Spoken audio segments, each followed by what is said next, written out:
আমরা যতদিন আমাদের মধ্যে ড্রিম থাকবে ততদিন আমরা হচ্ছে সচল, ততদিন জীবিত থাকব, ততদিন বেঁচে থাকব। যখন স্বপ্ন থাকবে না তখন আমরা কি হয়ে যাব? মারা যাব।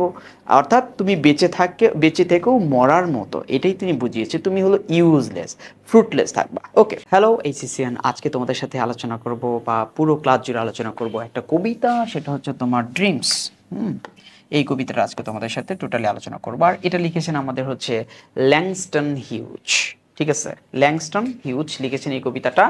আমরা কবিতাটা শুরু করার আগে আমরা ল্যাংস্টন হিউজ সম্পর্কে কিছু তথ্য একটু আমরা জেনে নেবো। হ্যাঁ, আসলে উনি কে, কোন দেশের অধিবাসী, ওনা বিখ্যাত কেন, কিছু কিছু তথ্য আমরা একটু জেনে নেবো। ওকে বাবারা, খেয়াল করো। ইনি মূলত জন্মগ্রহণ করেছেন হলো আমেরিকাতে। কোথায়? আমেরিকা। এই জন্য তাকে বলে কি আমেরিকান পোয়েট। উনি হচ্ছেন একজন আমেরিকান পোয়েট। ঠিক আছে, আমেরিকান পোয়েট। এবং 1920 শতকে তিনি খুব জনপ্রিয় ছিলেন, এবং তার নামের সাথে একটা আন্দোলন খুব ওতপ্রোতভাবে জড়িত। একটা আন্দোলন, সেই আন্দোলনটা কি জানো তোমরা? সেটা হচ্ছে তোমার হারলেম। দেখো, হারলেম রেনেসান্স, রেনেসান্স। ঠিক আছে, এটা হচ্ছে ওয়ান কাইন্ড অফ একটা মুভমেন্ট। এটা হচ্ছে ওয়ান কাইন্ড অফ একটা কি মুভমেন্ট। এটা কি মুভমেন্ট তোমরা জানো? এটা হচ্ছে তোমার art art and literature movement. Sorry, literature movement. Movement. Okay, আর এই মুভমেন্টটা আসলে কি নিয়ে আলোচনা করছে জানো? এটা হলো তোমার করছিল কি ব্ল্যাক লাইফ ম্যাটার্স। কি নিয়ে? Black life matters. ওকে, এই জিনিসটা মোটামুটি তার সম্পর্কে আমরা জেনে রাখবো আর কি। ওকে, তাহলে আসো এবার আমরা তার কবিতাটাতে একটু ঢুকে পড়ি। সেটা হচ্ছে কি, তার কবিতাটার নাম হচ্ছে কি ড্রিমস। অলরেডি বলে দিয়েছি কে লিখেছে, ল্যাংস্টন হিউজ লিখেছে। সো আমরা কবিতাটা টোটালি শুরু থেকে শেষ পর্যন্ত একটু বোঝার চেষ্টা করব ভালো করে। তোমাদের কিন্তু কনসেন্ট্রেশন দরকার, নাহলে কবিতা কিন্তু বুঝবা না। দেখো, উনি শুরু করেছেন, প্রথমে বলছেন হোল্ড ফাস্ট ড্রিমস। কি বলেছেন দেখো, hold fast to dreams. Hold fast মানে হলো তোমার শক্ত করে ধরে রাখা, বা তোমার এটাকে আঁকড়ে ধরে রাখা। তাই বলছে যে হোল্ড ফাস্ট। হোল্ডের একটা মিনিং দেখো, সেটা হলো কি তোমার হলো ক্লিং। তোমরা জানো ক্লিং টু, ধরে রাখা। অথবা তুমি লিখতে পারো কি স্টিক টু। হ্যাঁ, উনি কিন্তু হোল্ড ফাস্ট করতে বলেছে, স্ট্রিক্টলি ধরে রাখতে বলেছে। কাকে ধরে রাখতে বলেছে? ড্রিমসকে, স্বপ্নকে ধরে রাখতে বলেছে। কিভাবে? শক্তভাবে। আচ্ছা, এখানে হোল্ডটা ব্যবহার করা হয়েছে হচ্ছে একটা হোল্ড হচ্ছে এখানে একটা ভার্ব। কিভাবে ধরবে? এইখানে যে ওয়ার্ডটা দেখতে পাচ্ছ, এই ওয়ার্ডটা হচ্ছে একটা অ্যাডভার্ব। এখানে ফাস্ট ব্যবহার করা হয়েছে কি একটা অ্যাডভার্ব হিসেবে, তাই বলছে হোল্ড ফাস্ট টু ড্রিমস। আর এখানে যে তোমরা ওয়ার্ডটা দেখতে পাচ্ছ ড্রিমস, হ্যাঁ, ড্রিমস কিন্তু এখানে ব্যবহার করা হয়েছে একটা নাউন হিসেবে ব্যবহার করা হয়েছে, নাউন হিসেবে ব্যবহার করছে। তাহলে শুরুতেই কিন্তু তিনি বললেন, কি বললেন? Hold fast dreams. স্বপ্নকে তুমি শক্তভাবে, দৃঢ়ভাবে ধরে রাখো। ঠিক আছে, আচ্ছা। ফর, এরপরে তিনি ব্যাখ্যা করেছেন ফর কেন ধরে রাখবে।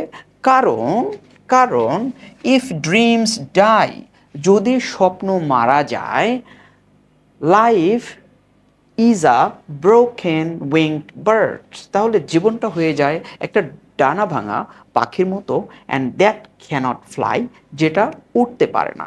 এইখানে আমরা কিছু ফিগার অফ স্পিচ একটু দেখার চেষ্টা করব। ঠিক আছে, আচ্ছা দেখো, উনি বলেছেন যে ড্রিমস ডাই। আচ্ছা বলো তো ড্রিমসের কি কোনো প্রাণ আছে, জীবন আছে? অবশ্যই নাই। কিন্তু সে মারা যাবে কিভাবে? তার মানে বুঝে গেল কবি এখানে স্বপ্নকে তুলনা করেছে কোনো লিভিং এক্সিস্টেন্সের সাথে, কোনো জীবিত জিনিসের সাথে তুলনা করেছে। যখন কোনো বস্তুকে, যখন কোনো আর্টকে কোনো প্রাণ আছে এরকম কোনো কিছুর সাথে কম্পেয়ার করা হয়, তখন সাহিত্যের ভাষায় তাকে বলা হয় পার্সোনিফিকেশন। তার মানে কবি এখানে ব্যবহার করেছেন কি বলতো, ফিগার অফ স্পিচের বিচারে তিনি এখানে ব্যবহার করেছেন সরি হ্যাঁ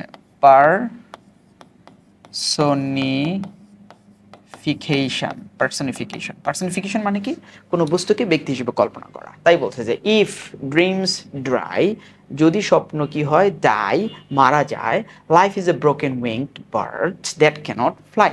এখানে একটা জিনিস খেয়াল করো, তিনি কিন্তু লাইফকে সরাসরি বলেছেন জীবন কি। স্বপ্ন যদি মরে যায় জীবন কি, তখন জীবন হচ্ছে ব্রোকেন উইংড বার্ড। জীবনকে সরাসরি তুলনা করছে ব্রোকেন উইংড বার্ড। এটা কিন্তু অ্যাডমিশন টেস্টের জন্য খুব গুরুত্বপূর্ণ একটা কবিতা, কারণ এখান থেকে কয়েকবার ঢাকা ইউনিভার্সিটিতে এই প্রশ্ন এসেছে এই কবিতা থেকে, ঠিক আছে। আচ্ছা, যদি বলা হয় বলো তো এইখানে কি ফিগার অফ স্পিচ ব্যবহার করা হয়েছে, মনে রাখবা যখন কোনো ব্যক্তি বা বস্তুকে অপর কোনো ব্যক্তি বা বস্তুর সাথে সরাসরি কম্পেয়ার করা হবে, সরাসরি কম্পেয়ার করা হবে বা সরাসরি নামে ডাকা হবে, তখন সেটাকে বলা হয় মেটাফোর। সেটাকে কি বলা হয়? মেটাফোর। তার মানে কবি এখানে কি ব্যবহার করছে জানো? কবি এই লাইনটাতে কি ব্যবহার করেছে? ব্যবহার করেছেন হচ্ছে মেটাফোর। কি ব্যবহার করেছে দেখো, মেটাফোর। ফিগার অফ স্পিচের বিচারে এখানে ব্যবহার করছে কি মেটাফোর। এখন অনেক সময় তোমাদের প্রশ্ন চাই যে আ ব্রোকেন উইংড বার্ড, এইটার মিনিংটা কি? এটা বলতে কবি কি বুঝিয়েছেন, এইটার মিনিংটা অনেক সময় চায়। তাহলে মনে রাখবা যে এইটা বলতে তিনি যেটা বুঝিয়েছেন, এই যে ব্রোকেন উইংড বার্ড, এটা বলতে বোঝানো হয়েছে তোমার যে valueless and fruitless valueless and fruitless জীবনের কথা বলা হয়েছে। ওকে, এরপরে বলছে তোকে দ্যাট ক্যানট ফ্লাই, যা উঠতে পারে না। দ্যাট ক্যানট ফ্লাই, যা উঠতে পারে না। ওকে, দ্যাট দিয়ে কাকে বুঝাইছে বলো তো? এই বার্ডকে বুঝাইছে, তাই না? আচ্ছা, বার্ড কি এখানে ব্যবহার করা হয়েছে জানো তো? বার্ড, এই যে বার্ড শব্দটা হলো একটা নাউন। বার্ড শব্দটা কি? একটা নাউন। নাউনের পরে যদি এরকম দ্যাট ক্লজ থাকে তখন সেই ক্লজটাকে আমরা বলি, যেমন এই দ্যাট ক্লজ থাকতে পারে, হুইচ দিয়ে থাকতে পারে, যাই থাকুক না কেন এটাকে একটা সাবঅর্ডিনেটিং ক্লজ। আর এই ধরনের সাবঅর্ডিনেটিং ক্লজকে বলা হয় তোমার অ্যাডজেক্টিভ ক্লজ। কি বলা হয়? Adjective clause. অথবা আমরা কি বলতে পারি? রিলেটিভ ক্লজও বলতে পারি, একই জিনিস, ঠিক আছে। আচ্ছা, আর একটা জিনিস তোমরা এখানে শিখে রাখবা, এখানে একটা অ্যাডজেক্টিভ ব্যবহার করছে, এইখানে দেখাচ্ছি তোমাদের, এইখানে ব্রোকেন উইংড। দেখো ব্রোকেন উইংড, এইটা এই বার্ড এর পূর্বে বসেছে। এখন তোমাদের অনেক সময় বলে যে what type of adjective this part is. দেখো এই এখানে কিন্তু দুইটা ওয়ার্ড, একটা হচ্ছে কি ব্রোকেন আর একটা হচ্ছে উইং, দুইটা কিন্তু জোড়া লেগেছে কি দিয়ে জানো? হাইফেন দিয়ে। তাই এটার একটা স্পেশাল নাম আছে, আমি তোমাদেরকে একটু দেখাই দিচ্ছি, ঠিক আছে। এই অ্যাডজেক্টিভটাকে তোমরা বলবা, এখানে যে অ্যাডজেক্টিভ আছে সেইটার নাম দিবা তোমরা। প্রথমত এটা হলো কম্পাউন্ড অ্যাডজেক্টিভ। ওকে, আচ্ছা, অ্যাডমিশন টেস্ট অলরেডি এখান থেকে বা এরকম একটা ওয়ার্ড দিয়ে প্রশ্ন আসছিল, তখন কম্পাউন্ড ছিল না, তখন ওইখানে কিন্তু অন্য একটা নাম ছিল। সেই নামটা কি জানো তোমরা? সেটা হলো হাইফেনেটেড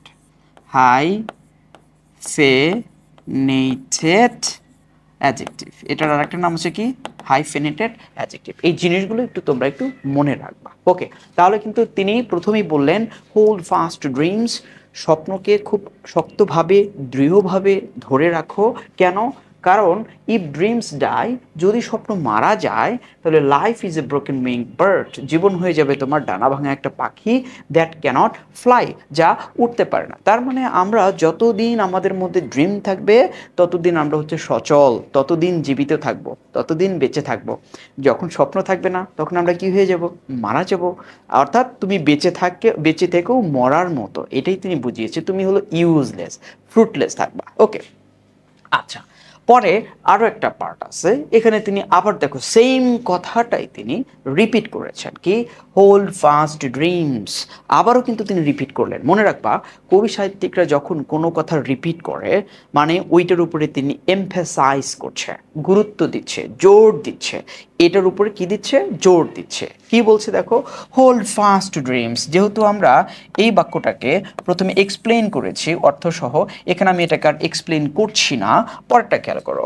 কেন হোল্ড ফাস্ট করতে বলছে, তিনি আবার একটা লজিক দিয়েছে, সেটা কি ফর, কারণ ওয়েন ড্রিমস গো, যখন স্বপ্ন চলে যায়, যখন স্বপ্ন চলে যায়, তুমি যদি শক্ত করে ধরে না রাখো তাহলে তো তোমার কাছে ড্রিম থাকবে না, ঠিক আছে না, এই জন্য বলছে যদি স্বপ্ন চলে যায়, ওকে কি হবে দেখো, life is A barren field, তখন জীবন হবে তোমার একটা অনুর্বর ভূমি হবে, ফ্রোজেন উইথ স্নো, এবং সেটা জমাটবদ্ধ থাকবে কি দিয়ে বলো তো, তুষার দিয়ে সেটা জমাটবদ্ধ হয়ে থাকবে। তুমি কি কখনো দেখেছো তুষার, যেই সকল জমিতে তুষারপাত হয়, তুষার দিয়ে ঢাকা, সেখানে কি কোনো ফসল, সেখানে কোনো কিছু ফলে? অবশ্যই ফলে না। আমাদের জীবনটা ঠিক ওরকমই হয়ে যাবে, ঠিক আছে। আসো এখানে আমরা একটুখানি এক্সপ্লেন করার চেষ্টা করি। ওকে, এখানেও কিন্তু বলা হয়েছে দেখো তো, ড্রিমস গো, স্বপ্ন যায়। আচ্ছা, স্বপ্নর কি প্রাণ আছে? স্বপ্ন কিন্তু প্রাণ নাই, কিন্তু তিনি বলেছেন এটা যাবে। যাবে কে? চলতে পারবে কে? যার প্রাণ আছে সেই তো। এখানে তাহলে কবি মনে করেছে যে ড্রিমের কি আছে? প্রাণ আছে, ব্যক্তি হিসেবে কল্পনা করেছে, তাই তো। তাই এখানেও কিন্তু আমরা যেই ফিগার অফ স্পিচটা পেয়েছি সেটাকে বলা হয় পার্সনিফিকেশন, পার্সনিফিকেশন। ওকে, আচ্ছা, এরপরে দেখো আর একটা কথা তিনি এখানে বলেছেন, অপর একটি কথা তিনি এখানে বলেছেন, সেটা হচ্ছে কি লাইফ, এই জীবনকে সরাসরি একটা নাম দিয়েছেন। কি নাম দিয়েছেন বলো তো? আ ব্যারেন ফিল্ড। জীবন হচ্ছে একটা ব্যারেন ফিল্ড। এখানেও কিন্তু সরাসরি জীবনকে তুলনা করা হয়েছে একটা ব্যারেন ফিল্ডের সাথে, ডিরেক্ট কম্প্যারিজন করা হয়েছে।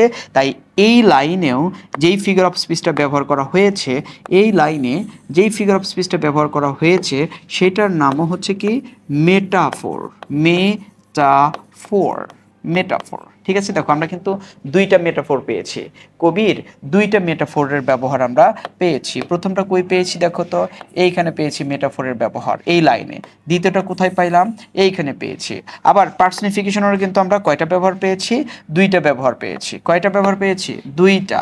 একটা হচ্ছে এইখানে, এইখানে একটা পার্সনিফিকেশনের ব্যবহার তিনি করেছেন, আর আরেকটা করেছেন তিনি হচ্ছেন এইখানে একটা পার্সনিফিকেশনের ব্যবহার করেছেন। ওকে, আচ্ছা এবার আসো, এরপর তিনি কি বলেছেন দেখো, বলেছেন যে ফ্রোজেন উইথ স্নো। তাহলে এই ফিল্ডটা, এই ফিল্ডটা ফ্রোজেন থাকবে, ফ্রোজেন। এই ফ্রোজেনটা হলো এখানে একটা V3, বুঝছো?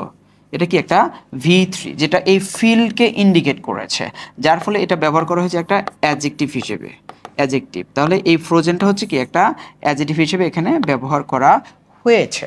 ওকে, আচ্ছা, তাহলে কিন্তু তিনি অনেকগুলো কথা এখানে বললেন। নাম্বার ওয়ান, যে হোল্ড ফাস্ট টু ড্রিম, যদি তুমি স্বপ্নকে আঁকড়ে না ধরো দৃঢ়ভাবে, তাহলে তোমার জীবনটা কি হবে বলো তো? তোমার জীবন হবে ডানা ভাঙা পাখির মতো, তুমি হয়ে যাবা অচল। আবার বলেছেন যে স্বপ্নকে তুমি আঁকড়ে ধরে রাখো, যদি ধরে না রাখো তাহলে তোমার জীবনটা হবে কি ব্যারেন ফিল্ড। ব্যারেন মানে হলো অনুর্বর। একটু মিনিংটা আমি তোমাদের এখানে লিখে দিচ্ছি। এই যে ব্যারেন দেখতে পাচ্ছ না, এই যে ব্যারেন দেখতে পাচ্ছ, এই ব্যারেন মানে হচ্ছে তোমার, খেয়াল করো, ব্যারেন মানে হচ্ছে অনুর্বর, অনুর্বর। ওকে, যেখানে কোনো কিছু ফলে না, যেখানে কোনো কিছু ফলে না। তাহলে তিনি একটা সেন্টেন্স দুইবার রিপিট করেছেন, সেটা হচ্ছে কি হোল্ড ফাস্ট টু ড্রিমস। তার মানে তার গুরুত্ব, তিনি গুরুত্বই দিয়েছেন এটাতে যে স্বপ্নকে খুব সুন্দরভাবে আঁকড়ে ধরে রাখতে হবে, নাইলে তুমি কি হয়ে যাবা? তুমি হবা ইউজলেস, তুমি হবা হচ্ছে কি ব্যারেন ফিল্ড। ঠিক আছে, তো আসো, এইটার অলরেডি তোমরা মনে হয় বুঝতে পেরেছো যে এইটার থিম কি হইতে পারে। গেস মনে হয় করতে পারতেছ কি হইতে পারে। যেহেতু একটা কথা দুইবার রিপিট করেছে, তার মানে ওই জিনিসটা হচ্ছে আমাদের থিম, সেটা হচ্ছে কি হোল্ড ফাস্ট টু ড্রিম, স্বপ্নকে ধরে রাখার যে গুরুত্ব, তাৎপর্য, সেটা হচ্ছে আমাদের এই কবিতার থিম। তো চলো আমি একটু তোমাদের থিমটা একটু দেখাই নিয়ে আসি, কি বলছে দেখো। আচ্ছা, কি বলছে? The magnificent or the importance of grabbing, grabbing, এখানে একটা ওয়ার্ড আমি ব্যবহার করেছি, গ্র্যাব। গ্র্যাব মানে তোমরা জানো হোল্ড, হোল্ড ধারণ করা, ধরা। Grabbing dream is the prime theme of the poem. আচ্ছা, আমি দেখেছি, আমি অসংখ্য স্টুডেন্টদেরকে দেখেছি, যেহেতু আমি একটা কলেজের টিচার, আমি অসংখ্য স্টুডেন্টকে দেখেছি যে তারা থিম লিখতে পারে না। ঠিক আছে, থিম লেখার নিয়মটা কি? থিম লেখার নিয়মটা হচ্ছে তুমি শুরুতেই প্রথম সেন্টেন্সেই থিমটাকে এটা তুমি কি করবা? বলে দিবা। যেমন the theme of the poem, তুমি লিখতে পারো the main theme of the poem, তুমি লিখতে পারো the prime theme of the poem, যেই কোনো জিনিস হোক না কেন এটা লিখবা। যেমন the theme of the poem is, এরপরে তুমি ওই থিমটাকে লিখবা। এটা না লিখে তোমরা, আমি অনেক স্টুডেন্টকে দেখেছি আজে বাজে হজা বরলা লিখে ফেলো, যার ফলে তোমাদের থিম থেকে কিন্তু নাম্বারটা কি হয়? খুব কম নাম্বার তোমরা পেয়ে যাও। ঠিক আছে, সো এই জিনিসটা একটু খেয়াল রাখবা থিমটা কিভাবে লিখতে হবে, হ্যাঁ। আর যদি দেখো যে না তুমি থিম লিখতে পারতেছো না, বুঝতেছো না, তাহলে টেক্সচুয়াল যে যতগুলো কবিতা আছে সেই কবিতাগুলো ভালোভাবে পড়ে ওইটার থিম কোনো একটা গাইড থেকে, কোনো একটা থেকে, কোনো একটা ভিডিও থেকে দেখে তুমি সেটাকে পড়ে নিলা, ঠিক আছে। তোমার বানায় লেখার যদি না পারো আর কি, সেই ক্ষেত্রে বলতেছি তোমার রিস্ক নেওয়ার তো কোনো দরকার নাই। বানায় লিখতে গিয়ে যদি তুমি বাক্যগুলো ভুল করে ফেলো, দরকার আছে? ওকে, তাহলে দেখো, তাহলে এটার থিমটা কি? The importance of grabbing dreams is the prime theme of the poem. One must dream with a view to fulfilling desire and achieving definite goals in life. একজনকে অবশ্যই স্বপ্ন দেখতে হবে কি তোমার হচ্ছে যে যে ইচ্ছাগুলো আছে সেটাকে পূরণ করার জন্য, যে লক্ষ্যগুলো আছে সেটাকে পূরণ করার জন্য। Hence the poet strongly suggest that, এবং সে খুব দৃঢ়ভাবে বলেছেন দ্যাট, কি বলেছে দেখো, যে পিপল শুড টেক অন, অথবা তুমি কি দেখো আমি এখানে একটা সিনোনিম ব্যবহার করেছি, টেক অন, অথবা আমি হোল্ডও ব্যবহার করতে পারতাম, তোমরা হোল্ডও ব্যবহার করতে পারবা। Take on their dreams highly, a life without dream is life without any destination. অর্থাৎ যেই জীবনে কোনো ড্রিম নাই সেই জীবনে কোনো লক্ষ্য নাই, ঠিক আছে। Okay, and life will become lifeless, জীবন হয়ে যাবে কি তোমার একদম নির্জীব হয়ে যাবে, উইয়ারি হয়ে যাবে, মনোটোনাস হয়ে যাবে। মনোটোনাস মানে হলো তোমার নিরস হয়ে যাবে, মানে বিরক্তিকর হয়ে যাবে। অ্যান্ড আনপ্রোডাক্টিভ অর্থাৎ অনুৎপাদনশীল ল্যান্ড হয়ে যাবে।